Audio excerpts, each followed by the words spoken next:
Nah, itu di situ. Dia berdiri di situ. Dia duduk, tapi dia nggak ngomong, duduk doang gitu. Terus dia senyum, hilang. Ya, jadi kalau saya lihat dari energi yang muncul dari wawancara sih, ini mah asli ya. Itu asli. Dan itu bisa dipercaya dan yakin bahwa beliaulah yang datang.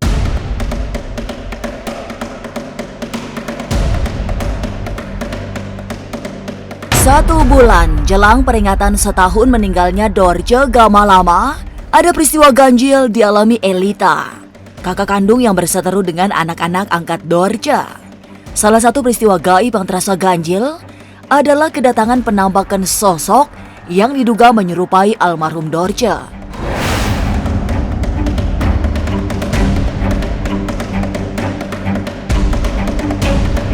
Elita sendiri ditemui di rumahnya dengan kondisi Dorce tersenyum. Tidak ada percakapan karena Elita juga merasa bibirnya terkunci tiba-tiba.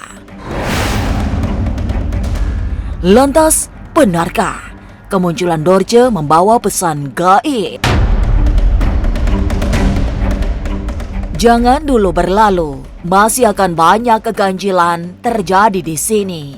Dan jangan lupa subscribe, like, share, dan komen agar tak ada yang terasa ganjil di sekitar Anda.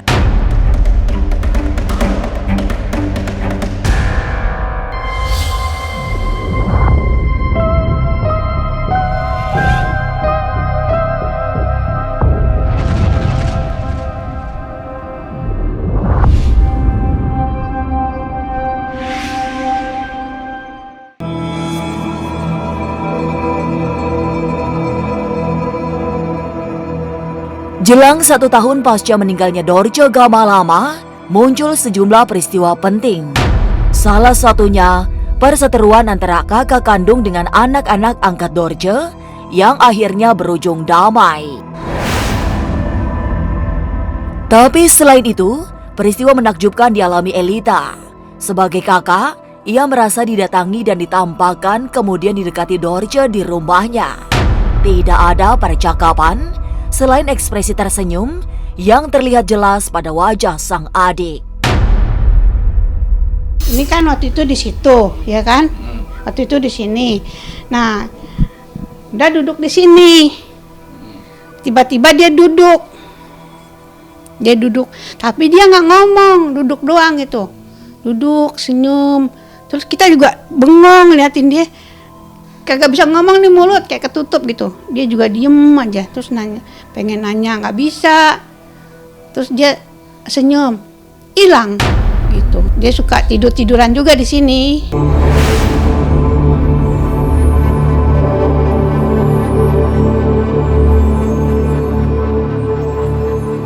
Mendapati dirinya didatangi adik kandung yang sudah meninggal, membuat Elita mulai bertanya-tanya.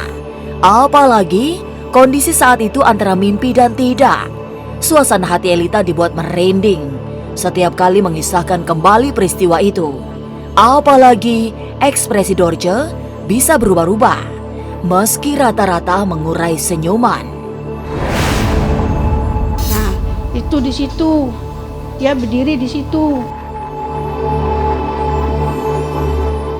Dia berdiri di situ. Diri. Abis maghrib. Oh, abis ya Isya lah, Isya. Gue merinding tuh. Soal Isya, ya di sini berdiri. Orang lagi ngaji, belum selesai sih. Orang lagi ngaji, dia di sini. Ya begini. Senyum. Diem, nggak bisa ngomong apa-apa, diem. Pakai daster tapi dia. Ya, jadi kalau saya lihat dari energi yang muncul dari wawancara sih, ini mah asli ya. Kalau wajahnya senyum sih harusnya tidak menampakkan kemurungan sih, berbahagia. Cuman nyambangi keluarganya aja barangkali, nyambangi say hello setelah berapa lama, apa kabar dan lain-lain begitu. Apalagi kan di rumahnya kan saya lihat tadi ada masjid ya. Ada masjidnya ya, memang kan itu kan tabungan di alam sana, tabungan rumah di sana. Sesuatu yang berbeda. Jadi artinya kalau tiba-tiba terjadi kemunculan ya sangat mungkin.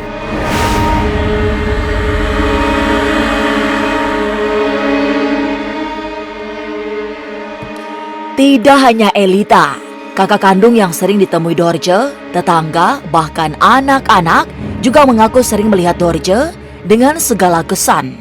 Bagi Elita, kedatangan Dorce yang semakin sering dipastikan bukan semata ingin mengunjungi kerabatnya. Ia justru curiga karena masih ada sejumlah persoalan di dunia yang belum selesai. Ada juga anak yang itu tuh dia ngeliat juga di situ katanya kerja begini-begini, mungkin dia minta doa kali. Makanya setiap habis sholat maghrib tuh doain dia, setiap habis sholat pokoknya doain dia, diampunin dosanya ya Allah gitu kan. Udah setahun kan? Udah setahun kalau nggak salah deh. Udah setahun dia meninggal itu. Mungkin karena ya memang belum selesai itu masalahnya belum selesai ya kan, belum tenang dia. Terus juga gimana sih kayak anaknya juga susah lah ngomongnya. Bisa jadi, bisa mau disampaikan, cuman dimensi pencapaian untuk menyampaikannya nggak klik. Lalu mengapa Dorce memilih masjid sebagai tempat menampakkan diri? Jangan kemana-mana, tetap subscribe, like, share, dan komen agar tak ada yang terasa ganjil di sekitar Anda.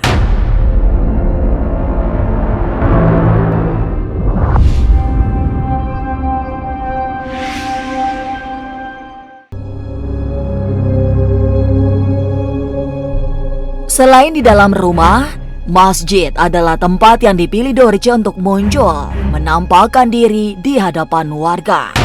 Kemunculan itu rata-rata di tengah atau setelah jamaah masjid selesai yasinan. Kondisi ini membuat Elita merasa berada dalam situasi tak menentu. Karena selain senang juga cemas, karena jangan-jangan kedatangan Dorce membawa pesan penting dari alam sana. Ada bangsa 3 kali kalau nggak salah dah. Pokoknya habis itulah ngaji, habis ngaji yasinan gitu. Hilang. Terus dia katanya suka ke kamar. Si Mimi kan pernah di mimpiin sampai nangis. Nggak mimpi, seperti beneran gitu loh. Ketemu doang, duduk bareng-bareng gitu. Ketemu bareng-bareng sama dia. Tapi dia diem, kita diem. Lama dia senyum, hilang. Tuh merinding tuh, beneran nggak bohong. Kalau Bunda melihat untuk cerita, bukan hanya dongeng, kenyataan bahwa roh itu selamanya hidup. Kalau orang meninggal, yang meninggal itu kan jasadnya, rohnya tetap. Makanya kalau kita berziarah kemana-mana itu ziarah kubur, roh akan melihat kita. Yang kita ziarahin itu melihat kita, walaupun kita tidak melihat dia.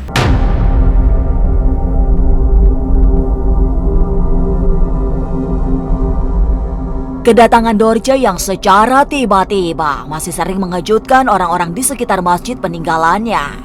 Waktu yang dipilih biasanya sehabis sholat maghrib. Beberapa warga juga mengaku sering didatangi Dorce dengan senyumnya yang khas.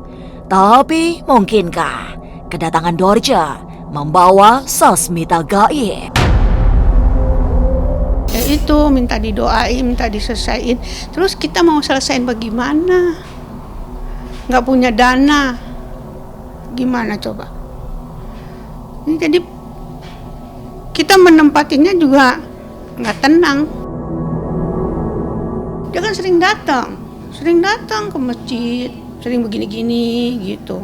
Setiap malam Jumat dia datang berdiri di situ, kayak gini, senyum, ntar gini gitu, silang. Itu pas habis sholat maghrib kan tuh ngaji itu yasinan.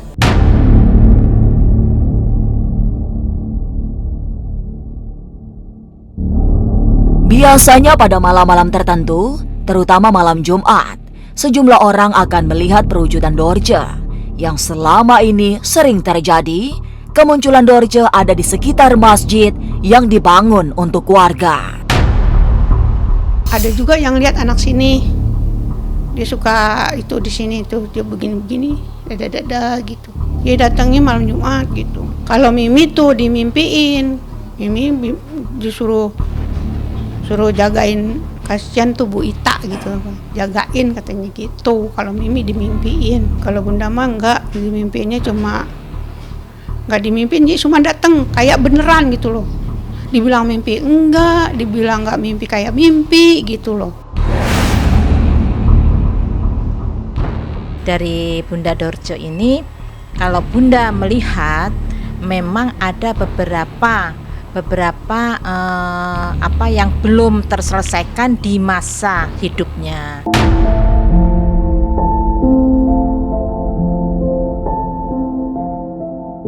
Selain sering ditemui Dorje, Elita juga masih merawat beberapa peninggalan adik kandungnya itu.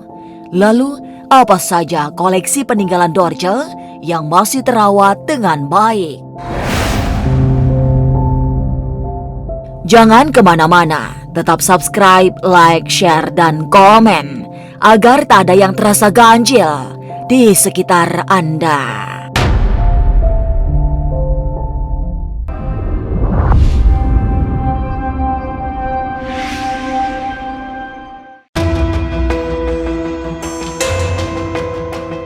Sering ditemui sang adik membuat Elita merasa dikejar rasa bersalah. Sebab belum bisa benar-benar menuntaskan persoalan yang ditinggalkan Dorje.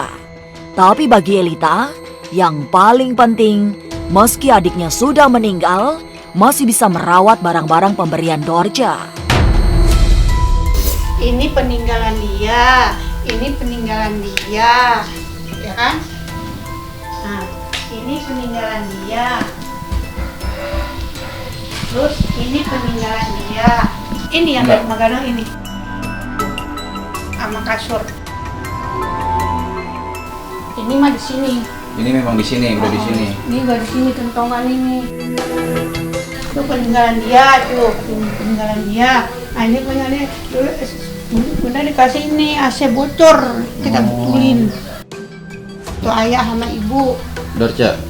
Oh. Nah ini juga peninggalan dia di TV. Ini rumah gadang. Rumah gadang ini yang mau dijual. Oh, itu foto saya Mak Dorje. Nenek. Oh nenek. Kentongan. Kadang suka dengar suara apa gitu, tapi udahlah biarin aja. Nah, ini tempat dia dulu sering tiduran di sini, duduk di sini. Contohnya kalau Bunda melihat selintas tadi itu, kenapa kok sering didatangin atau datang ke rumahnya? Memang contohnya lagi Bunda memang sering didatangin ke rumah Bunda yang sudah meninggal. Tapi catatan yang datang itu tidak bicara, itu asli. Dan itu bisa dipercaya dan yakin bahwa beliaulah yang datang.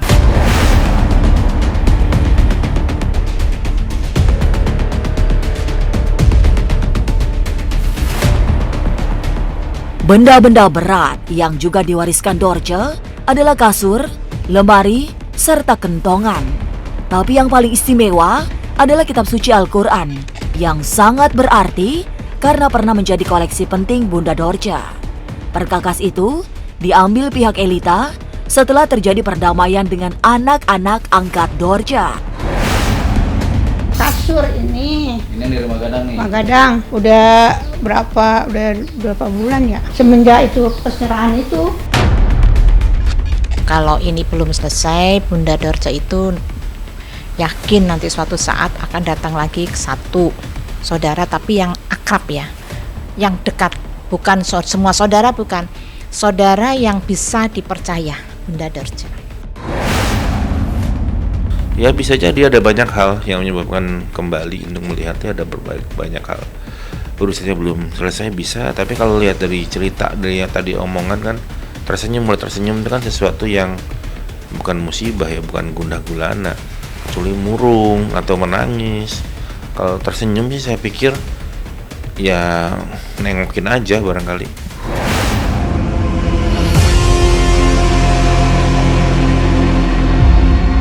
Kehadiran Dorce Gamalama menemui beberapa orang memang bisa ditafsirkan macam-macam.